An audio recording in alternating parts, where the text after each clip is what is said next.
اعوذ باللہ من الشیطان الرجیم بسم اللہ الرحمن الرحیم۔ سورہ صافات مکہ مکرمہ میں نازل ہوئی۔ اس میں 182 آیتیں اور 5 رکوع ہیں۔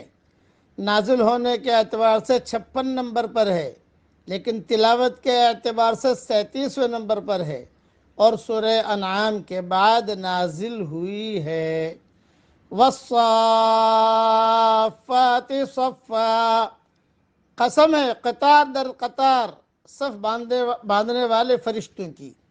فالزاجرات زجرا، پھر ڈانٹنے والوں کی جھڑک کر۔ فالتالیات ذکرا، پھر ان کی جو نصیحت سنانے والے ہیں۔ ان الہکم لواحد، کہ تمہارا معبود ایک ہی ہے۔ رب السماوات والارض وما بینہما ورب المشارق، آسمانوں اور زمین کا رب اور جو کچھ ان کے درمیان ہے، اور سارے مشرقوں کا رب۔ انا زینا السماء الدنیا بزینت الکواکب، ہم نے آسمان دنیا کو ستاروں کی زینت سے سجایا ہے۔ وَحِفْظًا مِّن كُلِّ شَيْطَانٍ مَارِدٍ، اور ہر سرکش شیطان سے اس کو محفوظ کیا ہے۔ لا يسمعون إلى الملأ الأعلى ويقذفون من كل جانب، وہ ملأ اعلیٰ کی طرف کان نہیں لگا سکتے اور وہ ہر طرف سے مارے جاتے ہیں۔ دحورا ولہم عذاب واصب، بھگانے کے لیے اور ان کے لیے ایک دائمی عذاب ہے۔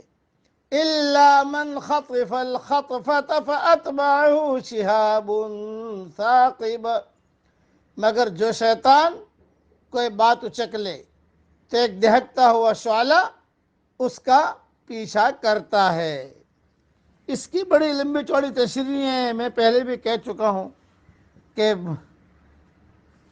فرشتوں کی اور ستاروں کی مستقل ایک مضمون ہے۔ انشاءاللہ وقت پر اللہ تعالیٰ توفیق دے گا بیان کر دیں گے۔ یعنی آسمان دنیا پر زینت کے علاوہ ستاروں کا دوسرا مقصد یہ ہے کہ سرکش شیاطین سے حفاظت ہو۔ چنانچہ شیطان آسمان پر کوئی بات سننے کے لیے جاتے ہیں تو ستارے ان پر ٹوٹ کر گرتے ہیں، جس سے بالعموم شیطان جل جاتے ہیں، جیسا کہ اگلی آیات اور احادیث سے واضح ہے۔ ستاروں کا ایک تیسرا مقصد رات کی تاریکیوں میں رہنمائی بھی ہے، جیسا کہ قرآن میں دوسرے مقام پر بیان فرمایا گیا ہے۔ ان 3 مقاصد کے علاوہ ستاروں کا اور کوئی مقصد بیان نہیں کیا گیا ہے۔ اسی لیے یہ جو جملہ کہتے ہیں ستاروں کے کھیل، ستاروں کے کھیل، ستاروں کے کھیل، اس چکر میں نہ پڑیں۔ خدا ہی ان فرشتوں کا اور ستاروں کا سب کا مالک ہے۔ فرشتوں کو جن کو عام انسان نہیں دیکھتا، اور خدا ہی آسمان اور زمین کا مالک بھی ہے جن کو ہر آدمی اپنی آنکھوں سے دیکھ رہا ہے۔ ایسی حالت میں خدا کے سوا جس کو بھی معبود بنایا جائے گا وہ ایسا معبود ہوگا جس کو معبود بننے کا حق نہیں ہے۔ جس طرح انسان ایک با اختیار مخلوق ہے، اسی طرح جنات بھی با اختیار مخلوق ہے۔